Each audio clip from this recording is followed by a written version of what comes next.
이 대승계를 받을 때 이 다짐을 받는 그러한 각오에 대한 것입니다. 10가지를 이제 한번 이제 읽어가겠습니다. 이를 한육식음이라 비둘기를 살리기 위한 인연설이 있습니다만 부처님께서 과거 전생의 인행시에 12왕으로 있을 때 비둘기 한 마리가 매한테 쫓겨서 품 안에 들어왔는데 매가 쫓아와서 비둘기를 내달라고 간청함으로 12왕이 비둘기 대신 비둘기만큼의 자기 살을 떼어 주겠다 하고는 저울의 한쪽에 비둘기를 올려놓고 한쪽에다 자기 살을 아무리 떼어 놓아도 도무지 비둘기하고 무게가 같지가 않는 것입니다. 그래서 발뚝을 떼어 놓아도 안 되고 나중에는 몸뚱이채 온통 올려 놓았다는 설화가 있습니다마는 그대가 이렇게 할 수 있는가 하면 맹세로 다짐을 받으니까 할 수가 있습니다 라고 대답을 해야 되겠죠. 그래서 이제 이것은 뭐냐면 이제 기회를 받을 때 이 금방 말한 대로 이제 한육식음이라 자기 이제 살을 떼가지고 매 한 마리가 이제 매에 쫓겨서 비둘기 한 마리가 이제 그 왕의 품으로 들어오니까 그 매를 살리기 위해서 왕이 자기 살을 떼고 팔을 떼고 자기 그러한 몸뚱이까지를 매한테 주고 비둘기를 이렇게 이제 살렸다는 옛날에 이것은 뭐냐면은 부처님 전신에 부처님이 전생에 이제 수행을 하실 때 그렇게 이제 보살 만행을 했다는 것입니다. 그만큼 소중하게 이 생명 하나를 살리기 위해서 자기 목숨까지도 이렇게 내놓았다는 이제 그런 얘기가 이제 쭉 10가지가 다 이제 그런 얘기입니다. 그래서 이제 첫째는 한육식음이라, 두 번째는 투신 나오라. 그대가 줄인 범에게 몸을 줄 수가 있는가? 이제 범이 새끼를 낳았는데 젖이 안 나와. 그러니까는 자기 몸을 갖다 주고서 이제 범 새끼가 죽게 됐거든. 그러니까 이제 젖이 없어도 새끼가 죽게 되니까 이제 부처님 전신에 수행자였을 때 자기 몸을 갖다가 이 범한테 줬단 말이다. 처음에는 자비심 때문에 먹지를 않아. 그래도 이제 자꾸 주니까 이제 먹었다는 얘기라. 그만큼 자비한 마음으로 이렇게 이제 자기 목숨까지도 내주었다는 그런 얘기입니다. 그런 정도로 할 수가 있는가? 이런 이야기입니다. 그리고 세 번째는 작두사천이라. 부처님께서 과거 설산동자로 인행할 때 법문 한 귀절을 듣기 위해 나찰에게 몸을 바쳤다는 설화에서 제석천이 나찰로 변하여 법문을 일러 주었으므로 고맙다고 목을 베어 살해할 수가 있는가 하는 이제 다짐입니다. 이것은 뭐냐면은 부처님이 전생에 설산동자로 이제 이렇게 이제 구법이라 법을 구해서 이렇게 이제 수행을 하실 때 이제 지금이야 우리가 이렇게 그냥 온 천지의 정보가 굉장히 많잖아요. 뭐 반야신경 뭐 이렇게 좀 옛날에는 뭐 책이 있으니까 뭐가 있습니까? 이 부처님 법문을 들을 수가 없단 말이다. 한 구절도. 그러니까 이제 부처님 한 구절을 듣기 위해서 그것을 설산동자가 이제 아주 귀중한 진리의 말을 듣기 위해서 하도 간청을 그렇게 이제 하니까 이제 하늘에서 제석천왕이 이것을 보고서 이제 자기 몸을 나찰로 변해가지고 이렇게 이제 시험을 하는 이제 그런 얘기입니다. 그래가지고 변해가지고 내가 이제 진리의 말을 일러줄 테니까 네가 나는 뜨거운 피를 원한다는 게요. 그러니까 네가 내 법문을 듣고 진리의 말을 듣고서 네가 나한테 너의 그 뜨거운 피를 그렇게 이제 네 목숨을 나한테 줄 수 있는가? 라고 하니까 그냥 부처님이 두 말도 안 하고 그냥 몸을 던진단 말이라. 그러니까 이제 나찰이 제석천으로 변해서 부처님을 딱 안아서 내리신다. 이런 옛날에 그러한 부처님 전신들의 이야기입니다. 그렇게 이제 부처님은 수행을 하셨습니다. 네 번째 절골출수라. 이것도 전부 다 이제 같은 말씀입니다. 상제 보살에 대한 설화입니다. 반야바라미를 얻기 위해서 뼈를 분질러서 골수를 낼 수가 있는가. 그리고 다섯 번째 도신천등이라. 그대의 몸에다가 부처님을 찬탄하기 위해서 천등을 키울 수가 있는가.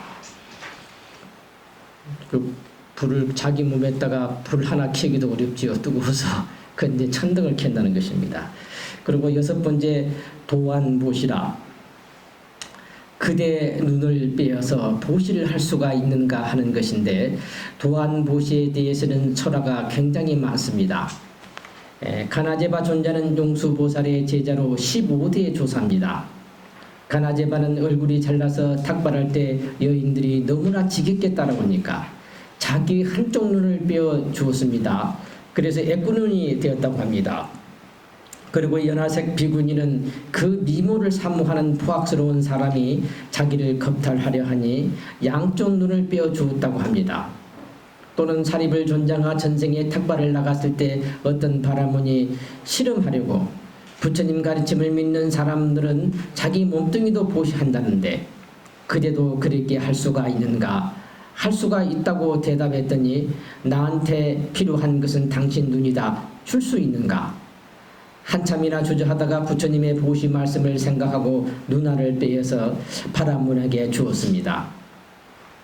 바라문은 그 소중한 눈알을 받아가지고 요긴하게 쓰는 것이 아니라 그냥 땅에다가 던지고 자기 발로 밟아버리는 것입니다.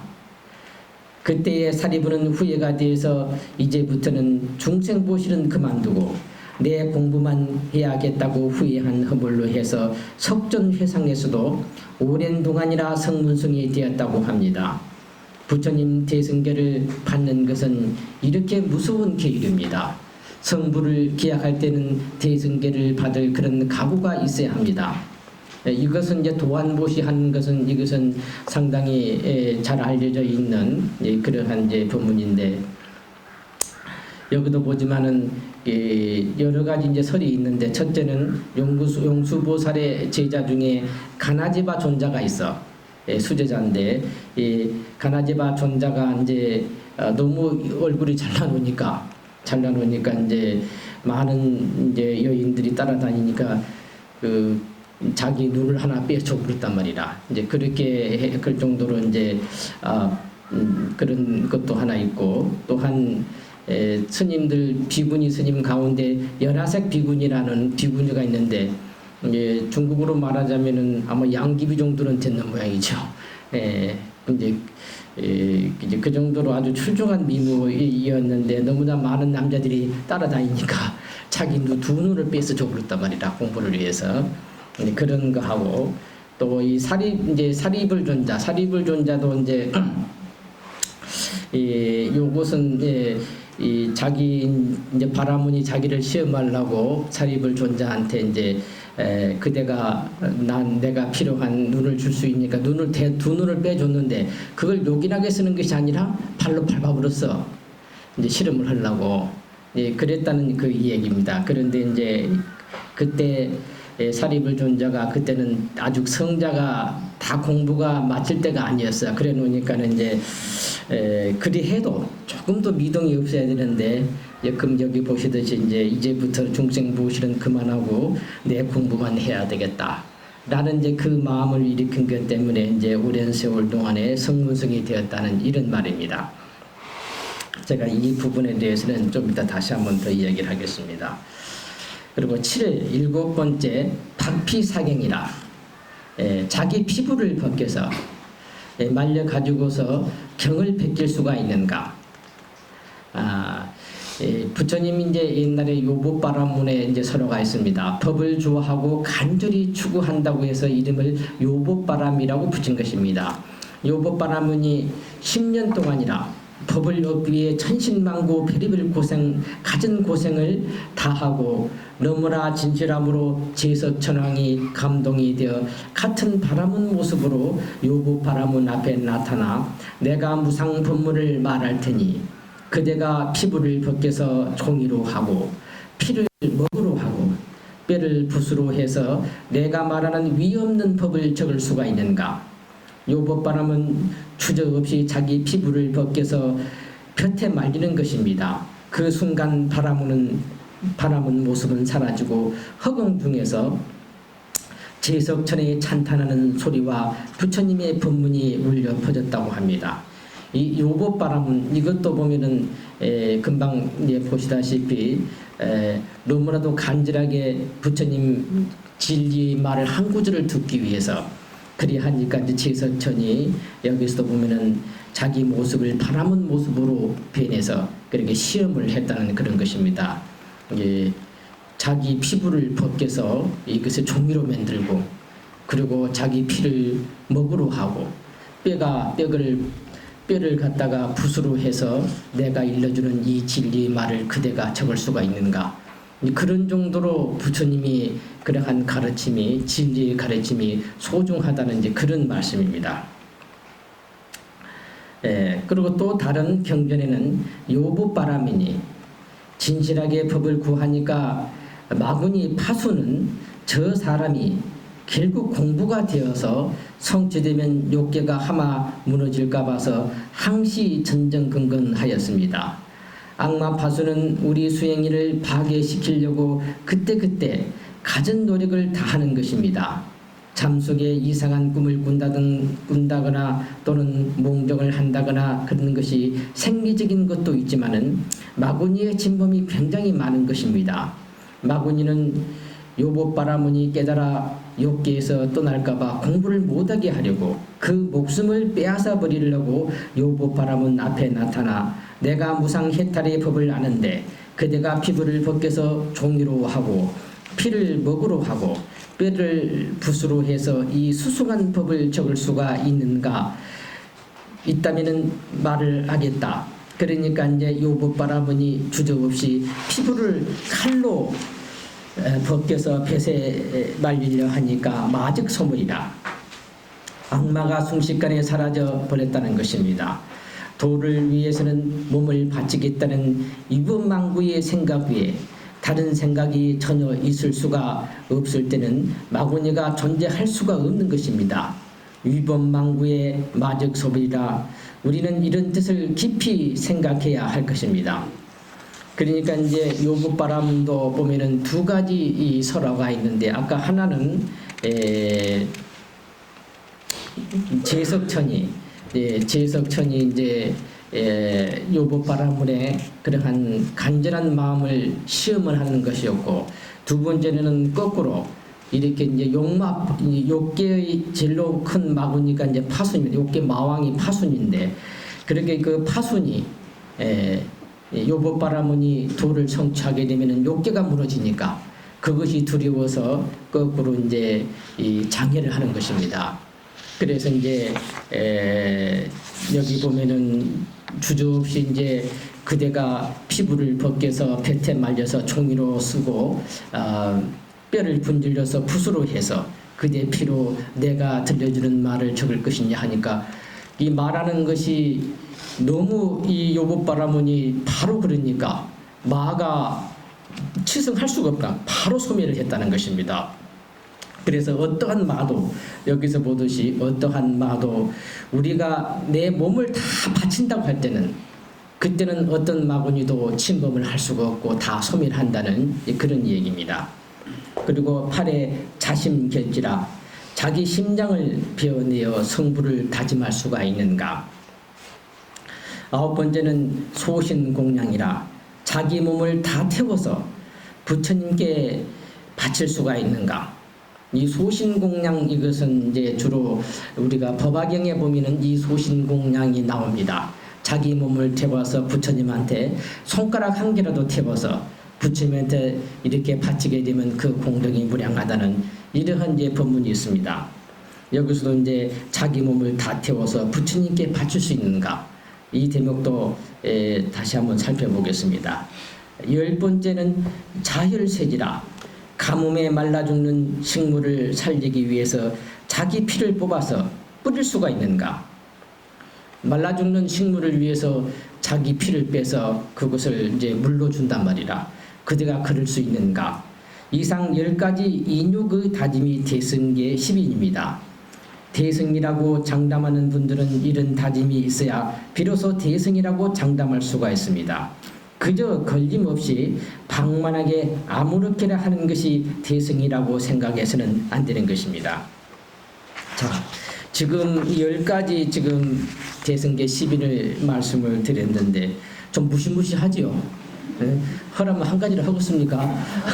손톱무대 가시만 들어가도 볼볼 뜨는데 그런데 자기 몸을 갖다가 이렇게 하라면은 과연 우리가 할 수 있겠습니까? 근데 우리가 여기서 이제 깊이 새겨야 됩니다. 자, 이것을 단순히 이것을 이제 이 정도로 볼 것이 아닙니다. 여기도 보면은 이 소신공양 막 이런 게 다 통하는 것입니다. 이 목숨, 내 몸뚱이를 바치는 거란 말이다. 진리를 위해서. 아낌없이 달라면 다 주고 다 하는 거라. 그 말이 뭔 말이냐면은 이 뜻은 이 진리라고 하는 것은 전부 다 원수가 뭐요? 우리가 부처님 법을 깨닫지 못하는, 진리를 깨닫지 못하는 가장 큰 원수는 뭡니까? 내 몸뚱이를 나라고 보는 거예요. 이것을 나라고 보는 이것이 뭐냐면은 가장 큰 원수 중에 원수가 이 몸뚱이입니다. 보통 사람들은 전부 다 나를 누구로 봐? 나 그러면 이 몸뚱이로 본단 말이다.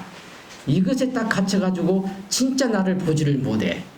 우리는 이것은 가짜 난 것입니다. 진짜 내가 아니단 말이다.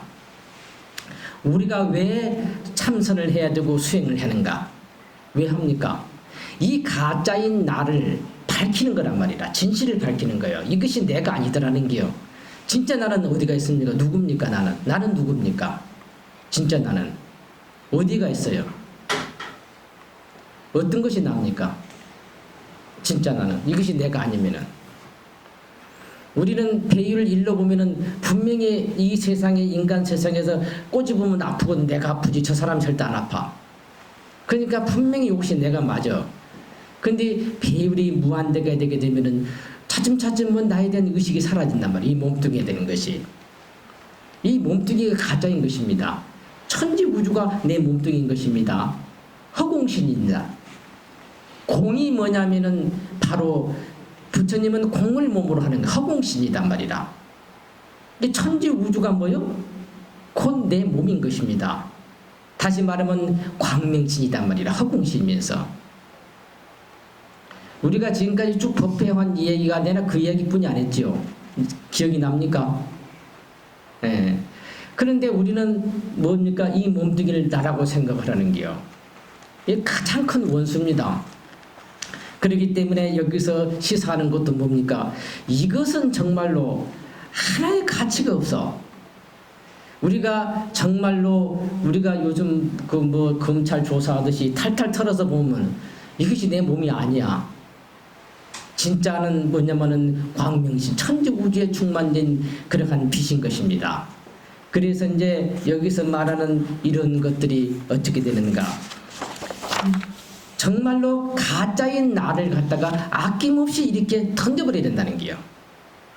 이 소중하다고 생각하면 절대적 공부가 안 들어온다는 것입니다. 이 가짜라는 게요. 그렇기 때문에 범한테 줘도 아까울 것이 없단 말이라. 예.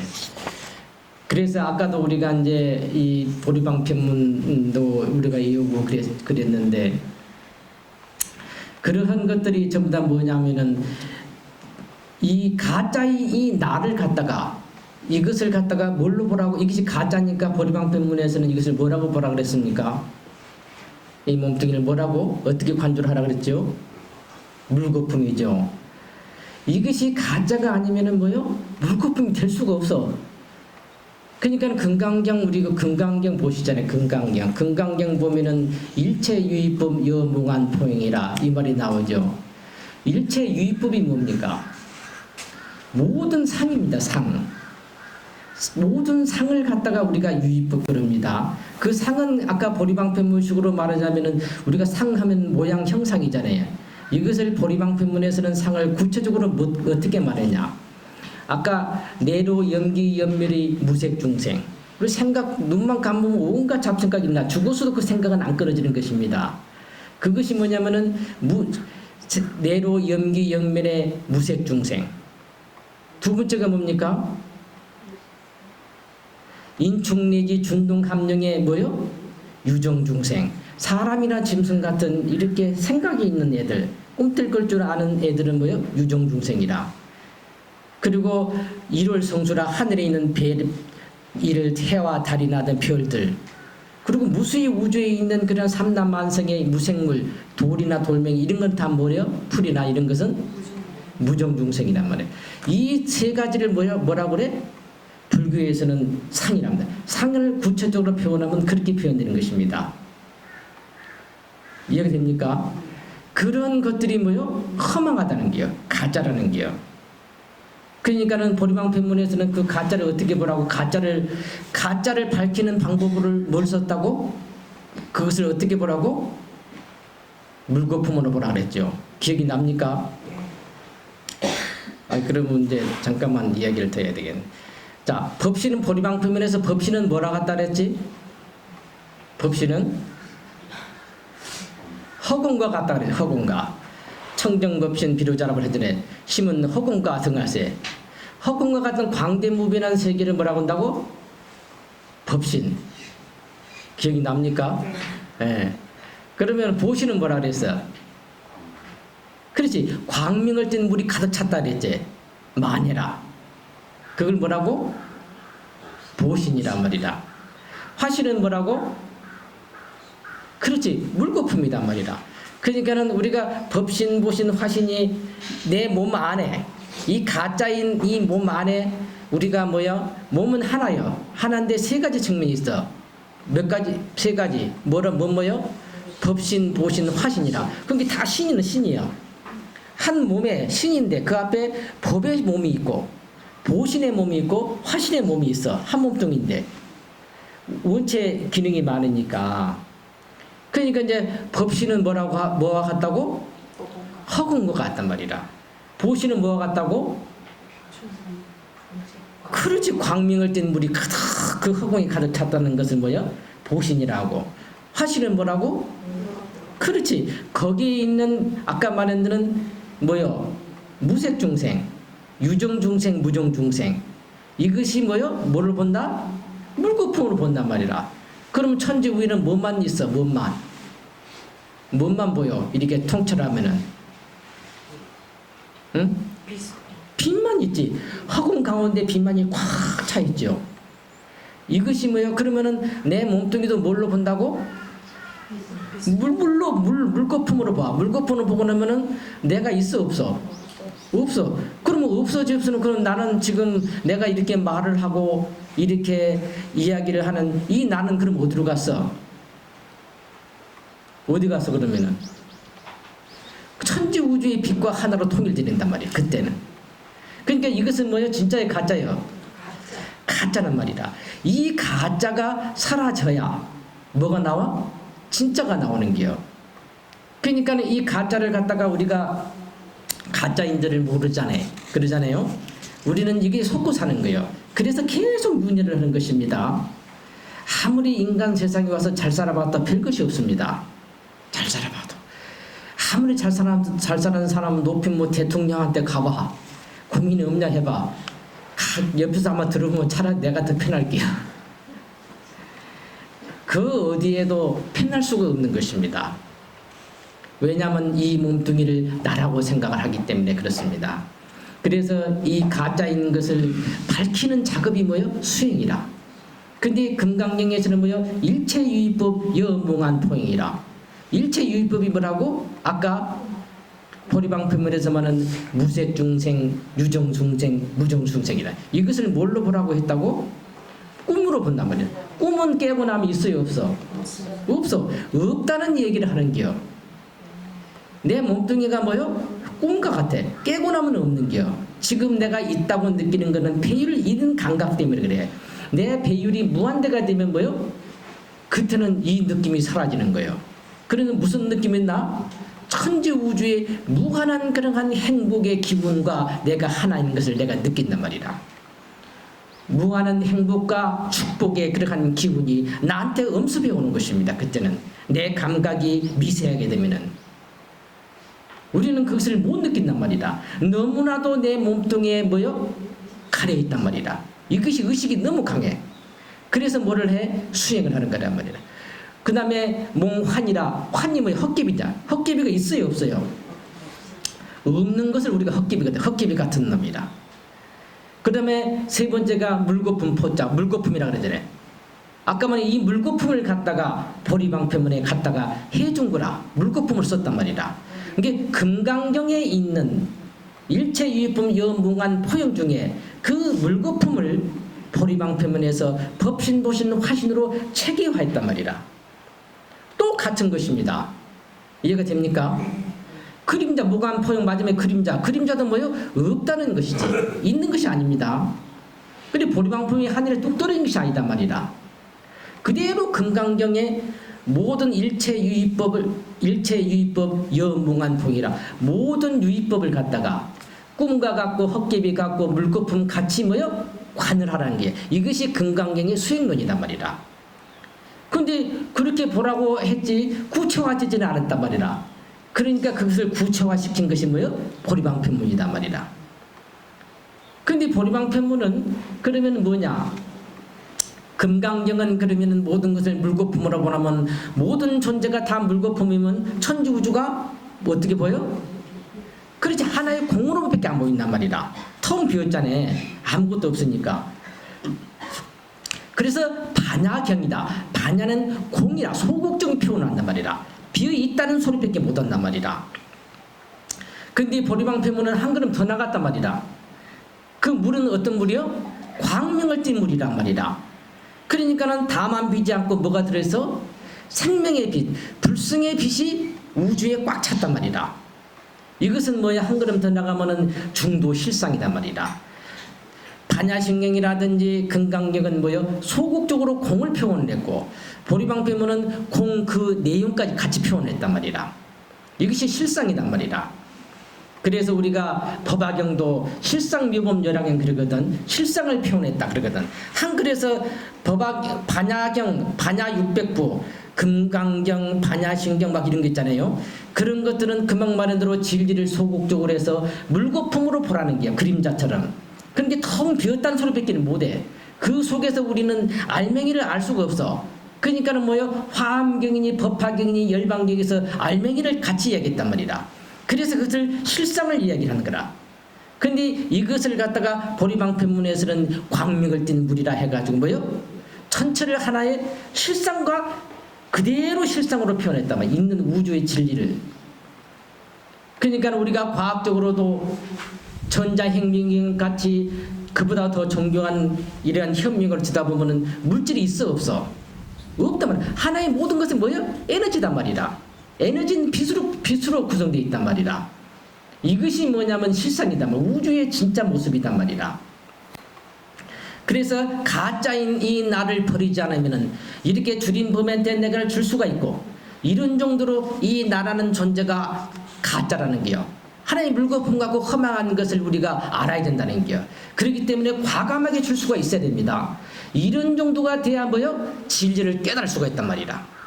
아이고 내가 어떻게 이 소중한 목숨 한 개뿐인데 내가 어떻게 해서 감히 내가 호랑이를 잡아먹어도 시원찮을지 내가 호랑이 밥을 준다면 이게 말이 안 되지. 이렇게 되면 이것은 절대 안 되는 것입니다.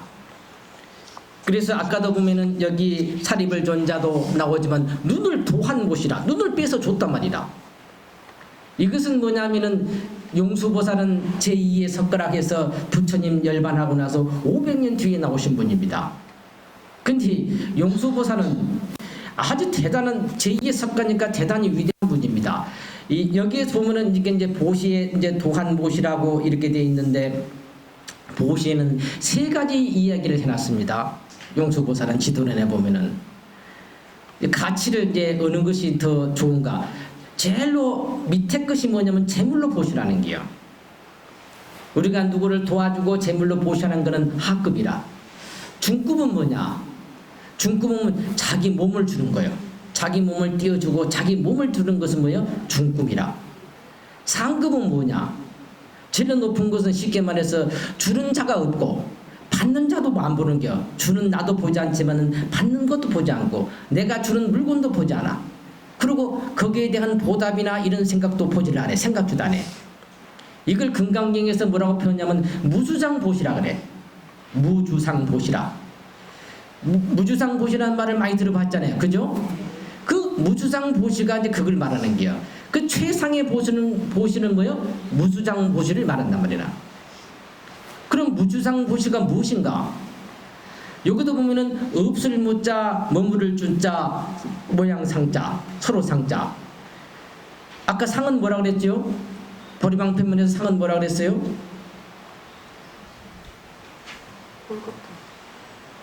상은 아까 세 가지라 그랬죠. 무색중생, 유정중생, 무정중생. 그러니까 천지우주에 있는 모든 존재가 뭐요? 뭐라고? 상이다. 이 상에 대한 개념을 우리가 정확히 알아야 돼. 애매모호하면 불교를 알기가 참 어렵습니다. 이게 모든 존재는 뭐요? 다 상이다. 이해가 됩니까? 그걸 아주 명확하게 알아야 됩니다. 그런데 무주상이라 없을 무자 머무를 주자 모양 상이거든. 그 상에 머물지를 않아야 돼. 그러면 뭔 말이요? 그러면 예를 들어서 지금 우리는 어디가 있습니까? 이 법당 안에 있죠. 법당 안에는 상 안에 있는 법당이라는 상이 있죠. 그 위에 내 몸뚱이가 뭐요? 몸뚱이는 상이 있어. 그놈이 지금 자복에 앉아 있어. 자복도 상이야. 옷도 상이야. 그죠? 이 공기 이렇게 보이지 않는 이 공기 속에도 공기도 뭐요? 다 상이단 말이라. 근데 그 상에 머물질 말래. 근데 어떻게 안 머무를 거예요 지금? 안 머무를 자신 있습니까 지금? 어디로 피해야 우리가 그 상을 떠날 수가 있습니까? 방법이 있습니까? 한번 이야기해 보세요. 상에 내가 이 상을 떠날 수가 있어야 돼. 상에 머물 줄 알려면 어떻게 해야 됩니까? 방법이 있습니까? 어? 네? 뭐라고? 한번 말해봐요. 저번 시간 다 했어. 그냥 한 달 지나게 다 까먹어버려서 그렇지. 너무 잘 이것을 알아야만 금강경을 이해를 할 수 있어요. 그래서 이게 좀 유치하지만 내가 자꾸 물어보는 게요. 상을 어째 상에 머물지 않으려면 내가 상에 영영 머무르지 않으려면 어떤 방법을 해야 돼? 이 상을 어떻게 해야 돼? 없앨 수가 있는가? 없앨 수 있습니까? 있어요, 없어요? 에? 있어, 없어? 대답을 해. 없으면 없다, 있으면 있다고 말을 해야지. 생각을 안 해야지. 에? 생각을 안 해. 그것도 어쩌면 맞아. 자, 이것을 그러면은 봐. 우리는 우주 어디 끝들을 가도 상이 있어, 없어? 있어, 없어? 있어. 그러면 우리는 어째요? 영영 상을 떠날 수가 없어. 그죠? 그렇다면은 우리 생각을 바꿔야 돼. 방법 한 개밖에 없어. 아까 말했지만은 상은 진짜 있어, 없어? 없어. 그것밖에 해답이 없어. 그 상을 없애면 뭐요? 내가 이 자리에 앉아서 뭐요? 상에 머무르질 않는 게요. 맞습니까? 틀립니까? 이것이 무주상이란 말이야. 상에 머물질 않아야 돼. 그러면 아까도 말했지만은 여기 사리불 존자가 뭐요? 눈을 빼줬어. 그런데 빡 밟아버렸어. 그러니까 서운했어. 뭐요? 그러면 이 사람은 뭐요? 상이 있어, 없어? 있지. 내가 뽑아준 이 귀한 걸 밟아버렸다는 게 마음이 상했어. 내가 있어. 나라는 놈이 지금 나라는 상이 있거든. 내 눈알이 아깝다는 그 상이 또 있어. 아직은 뭐요? 공부가 완전히 된 게 아니단 말이다. 그죠? 그럼 무주상이 아직 안 됐단 말이다. 그러면은 자, 우리가 슈퍼에 가서 우리가 백화점 가서 아주 이쁜 옷을 갖다가 100만 원 주고 샀어. 자, 100만 원을 딱 주면 뭐를 와? 옷이 딱 와. 100만 원이라는 예를 들어 보시라고 하자. 내가 제 사람한테 100만 원을 줬어. 그러면 뭐야? 100만 원이 아치 지금 물건이 나한테 오는 게야. 정확하게. 이것은 뭐요? 작용과 반작과 똑같아. 내가 주면 주어지는 거거든. 그만큼. 근데 이렇게 하는 것은 뭐요? 유주상 보시란 말이야. 상이 있는 보시라. 쉽게 말해서. 그죠? 내가 있고 저 사람이 있고 물건이 있어. 그래서 나는 이 돈을 주면 뭐요? 그만큼 줄 거라는 게요. 이 철저한 상에 의해서 계산된 거란 말이다. 그러니까는 딱 내가 100만 원어치 딱 주면 뭐요? 딱 100만 원어치 딱 오는 게요. 1,000원 주면 딱 1,000원어치 와. 내가 1,000원 주는데 100만 원짜리 물건 절대 안 줘. 큰일 나는 게요. 그 달라 그러면. 자, 그러면은 무주상 보시를 하면은 그러면은 귀한 걸 주고도 그러면은 내가 주고 그러면 엄청 손해 날 거 아니냐 말이다. 내 몸뚱이도 줬는데 주다는 생각도 하지 말라 그러는데, 그리고 우리가 어디 가서 보시를 하고 어디가 시주도 하고 너를 어디가 도와주고 나면은 사람들이 그러잖아요. 내가 그렇게 해줬는데 전화 한 통도 안 하더라고 말이지. 이 영 서운하거든. 그런데 그런 생각을 안 해야 되는 거예요. 왜 안 해야 되는가? 내가 무주상, 정말로 상을 딱 떠나게 되면 그때는 어찌 되냐? 내가 100만 원을 이 사람을 줬는데 진짜 내가 상이 없어지면 우주에서 그거 비교가 안 되는, 수천 정도 되는 그런 가치가 나한테 엄습해 온다는 것이에요. 바로 우주 자체를 내 것으로 하는 게 우주 자체를. 그러니까는 그 공덕이라는 것은 말할 수가 없는 것입니다. 내가 손해가 나는 것이 아니요. 누가 내가 무엇을 했는데 나를 알아준단 말이죠. 알아준다 못 알아준다 그런 생각이 들면은 내가 엄청 아직은 모르는 게요. 그 생각이 나면 뭐요? 얼른 버려야 돼. 그래 뭐 전화 안 해줘도 되지. 내가 준 것 자체가 만족을 하는 거야. 즐겁게. 그리고 그런 생각이 들면 내가 헛공부했다 이렇게 생각을 해야 돼. 절대 그런 생각만 안 드는 것입니다. 그것이 손해가 나는 것이 아니단 말이다. 천지 우주가 나한테 그 보답을 온단 말이다. 우리가 보이지 않는다. 지금 보이지 않고 느끼지를 못하는 것이거든. 그러나 내가 무주상이 딱 됐을 때 내가 천지 우주가 뭐요? 무주상이 된다는 건 어떻게 본다? 천지 우주를 뭘로 본다? 텅 빈 허공으로 보는 게요. 천지 우주와 벌어서 그 빛과 내가 하나로 보는 거예요. 그렇게 내가 관조를 하게 되면 우주에서 내가 그것보다 훨씬 더한 공덕이 우리한테 오는 것입니다. 그렇기 때문에 무주상 보시를 해야만 부처가 된단 말이에요. 그것이 완벽하게 되면 뭐가 돼? 바로 부처가 돼. 천지 우주와 우주의 모든 공덕이, 모든 복과 행복이 나와 더불어 하나가 되는 것입니다. 그래서 뭐냐면은 금강경에도 보는 무주상 보시를 해라. 그 보시가 최고다. 곳곳에 나오죠. 상을 떠내라. 이것이 그런 뜻입니다. 그래서 이 상이라는 것, 리상, 상을 떠나라, 상에 머물지 말라 같은 말입니다. 이해가 됩니까? 이 무주상이란 이 상에 머물지 않는다. 무주상이라 상을 떠난다. 이 상에 대한 이 개념을 명확하게 알아야 됩니다. 이걸 모르면은 앞으로 100년을 공부를 해도 불교를 할 수가 없어. 그러나 이것을 알게 되면은 거의 모든 부처님 법문을 이해할 수가 있습니다. 아주 중요한 것입니다. 그래서 맨날 제가 똑같은 얘기를 해. 그래서 이러한 상을 떠나는 방법론을, 우리가 상을 떠나야 될 거 아니야. 그 방법론을 구체화한 것이 뭐요? 보리방편문이다. 금강경은 소극적인 표현이다. 보리방편은 뭐요? 적극적인 표현이다. 이해가 됩니까? 그만큼 소중한 것입니다. 여기서 보면은 법화강에 보게 되면은 여기 소신공양이 나옵니다. 몸을 태워, 자기 몸을 갖다 불에 태워서 부처님 바치면 공덕이 크다는 게요. 근데 이것도 그런 뜻입니다. 이 몸뚱이가 가짜라는 거예요. 몸을 태운다는 건 뭐예요? 이 몸을 나라고 생각하는 이 생각을 태우라는 것이지, 이 몸을 아무리 태워봤자 뭐 할 건데, 죽은 송장 태워봤자 재밖에 더 나오나? 그런 게 아니라 이 몸이 가짜란 말이에요. 그러니까 이것을 태우라는 게요. 이 생각을 태워서 없애는 거예요. 그러면 뭐요? 공덕이 커. 왜냐하면 부처가 되니까. 그것이 바로 부처입니다. 우리가 그렇게 그것을 이해를 해야 됩니다. 이 상을 떠나야 되거든요. 금방 상을 떠야 되는데 이 상덩어리 몸을 태운다고 부처가 되겠습니까? 그것은 안 되는 것입니다. 그래서 지금 소신공양 이런 얘기가 나와서 제가 이제 그런 말씀을 드립니다. 그래서 이제 우리가 여기 나오는 이런 것들이 실질적으로도 이런 마음을 가져야 되고, 또 아까 말한 대로 철학적으로도 이 몸이 내가 아니라는 것을, 이런 정도는 아무 가치가 없다는 그런 의미이기도 하고 그렇습니다. 그러나 이게 무시무시하잖아요. 무시무시하지만은 아까 말한 대로 부처가 된다는 것은 얼마나 가치가 있는가. 천지 우주에 있는 모든 복을 내가 다 갖는 거예요. 그러니까는 우리가 사업을 해서 예를 들어서 투자를 하잖아요. 100만 원을 내가 10만 원이 있어. 어디서 사업을 하니 투자를 했어. 10만 원을 나는 투자를 했어.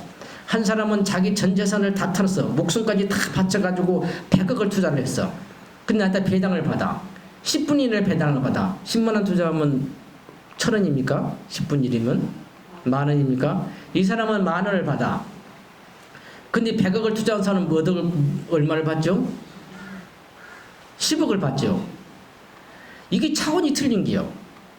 우리는 지금 한 1,000원 투자하는 게요. 쉽게 말해서 우리가 하는 것은. 그러나 여기서 투신나와 같이 이런 식으로 우리가 공부를 해서 부처가 된다면 뭐요? 수천조 원도 더 되는 투자를 우리가 하는 것입니다. 그러면 우리한테 배당되는 것은 얼마나 크겠습니까? 한 번 배당만 해도 쓰지도 못하는 그러한 배당이 우리가 오는 것입니다. 그래서 우리가 부처가 된다는 것이 그렇게 소중한 것입니다. 좀 이해가 됩니까? 네, 그 다음에 이제 여기 보면 이제 스님들을 상대하는 본문들이 좀 있어서 그거는 넘어가겠습니다. 넘어가고 344페이지 중우불식 여기 이 대목을 좀 한번 해보겠습니다. 이제 보통 절에서는 이제 오후불식 그런 얘기 많이 하잖아요. 오후에 어떻게 식사를 하면 좋은가 이 대목입니다. 이것에 대해서 이제 얘기했습니다. 자, 그 다음에는 중후불식이라 이것은 오후에 먹지 않는다는 것입니다. 저 같은 사람도 일중한다고 하지만은 저는 위선적으로 가끔 간식도 하고 또 어디 가면 대접한다고 하면 먹기도 합니다마는 제 마음의 원칙은 죽을 때까지 일중한다고 단호히 정해져 있습니다. 또 일종을 하면 훨씬 더 몸이 가볍고 공부에도 크게 도움이 됩니다. 중후불식이란 불과 중식계라 합니다. 정오를 넘어서 먹지 말라는 것입니다. 아무 때나 한때만 먹으면 무방하다고 생각하는 분도 있습니다만 그런 것이 아니라 부처님 계율은 꼭 정오 안에 먹으라는 것입니다.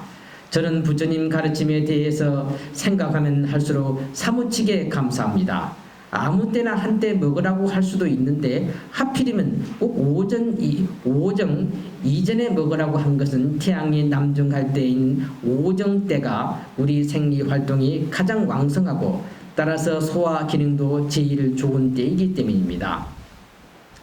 밤에 간식하고 자면 소화가 잘 안 되는 거 보십시오. 부처님께서는 무불통기십니다. 우리 심리나 생리나 다 알으신 것입니다. 합리화시키기 좋아하는 사람들은 부처님은 그저 마음 닦는 법이나 알았지 무슨 생리를 알 것인가, 현대 생리학에서나 우리 몸에 대해서 과학적으로 확실히 아는 것이고 단백질이나 비타민 등 몇 가지를 먹어야 할 것이 아닌가 이렇게 생각합니다. 우리 젊은 스님들 정말로 부처님 말씀을 보다 더 깊이 믿어야 합니다. 부처님은 우리 생리도 심리도 모두를 다 훤히 아시는 분입니다. 부처님이 지혜는 일체 종기 아닙니까? 중후불식, 오불식을 한다면 5가지 복을 얻는다고 합니다. 오복을 말입니다. 독신 수행자가 가장 무서운 것이 역시 음심 아닙니까? 음심은 마지막까지 달라붙는 망념인 것입니다. 석가모니께서 수화 성도하실 때 6년 고행을 통해서 그렇게 못 잡수시고 피골이 상접할 때에도 성도하실 그 찰나도 1억 8천 마구니 가운데 3천여나 그렇게 알량하게 예쁘게 생긴 것들이 와서 방해를 하였습니다. 우리가 별스럽게 자기 망념을 안간짐 쓰고 죽여도 그것들에게 넘어지고 합니다. 그런데 중후불식하면 소음이나 음심이 적고 또는 소수라 그 무서운 원수인 잠이 적어지고 득일심이라 마음을 하나로 모으기 쉽습니다. 사실 우리가 새끼를 먹는다면 먹는 사람들은 좋을 수도 있겠지요. 그러나 준비하고 설거지하는 것이 모두가 다 중생빛입니다. 이 몸뚱이는 꼭 새끼 먹어야만 되는 것이 아닙니다. 더구나 현대적인 배운 사람들은 더욱더 새끼 다 먹으려고 하고 또 따뜻한 밥만 먹으려고 합니다. 우리는 부처님 제자입니다.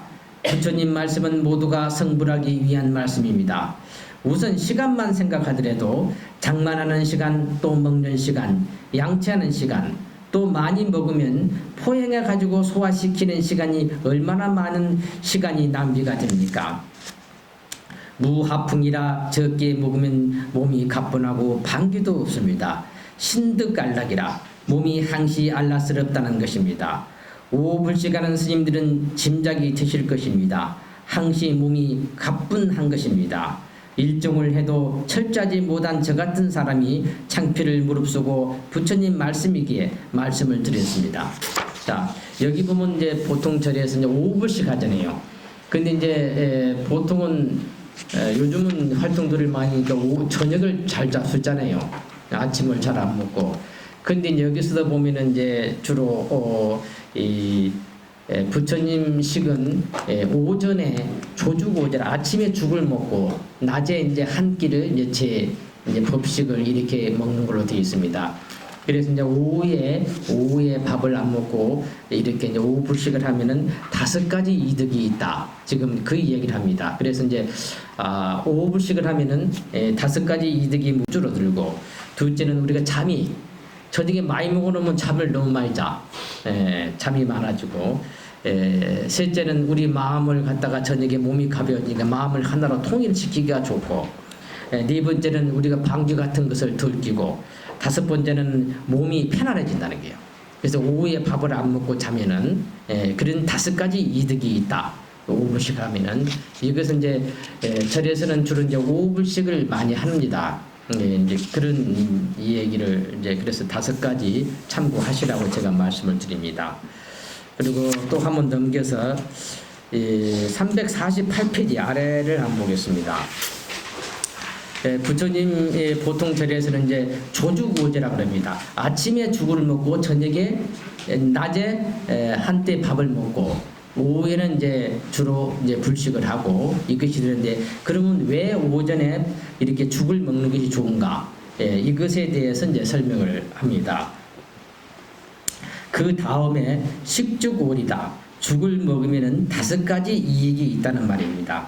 안 먹는 사람들은 죽 먹기를, 죽 자체를 싫어하는 사람도 있습니다. 그러나 백창청규에도 오제 조죽이라 정심 한때 밥을 먹고 아침에는 죽을 먹으라는 것입니다. 낮에 먹는 밥은 법식으로서 제식으로 먹고 아침에는 요기를 위해서 조금 죽을 먹는 것입니다.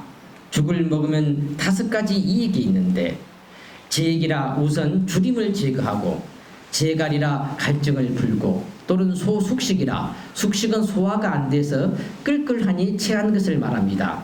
이것도 해소를 시키고, 또는 대소변 조적이라 대소변을 적당히 조화롭게 하고, 제풍안이라 풍병을 제거한다는 말입니다. 그리고 죽을 먹을 때는 새벽에 손에 들고 있는 경의 글자가 겨우 보일 정도인 때요, 점심때 한 끼 제식을 먹을 때는 오정을 지나면 먹지 말라고 되어 있습니다. 설림 즉 선언의 상법에 아침에는 죽을 먹는 것입니다.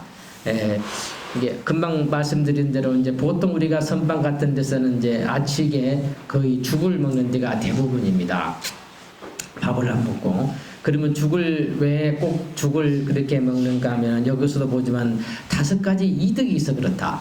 그 5가지 이득이 여기서 보면은 뭐냐면은 그 죽을 먹이면은 그 장이 뭐냐면 편안해져. 그래서 뭐냐면은 우리가 허기진 것을 우리가 면하는 거예요.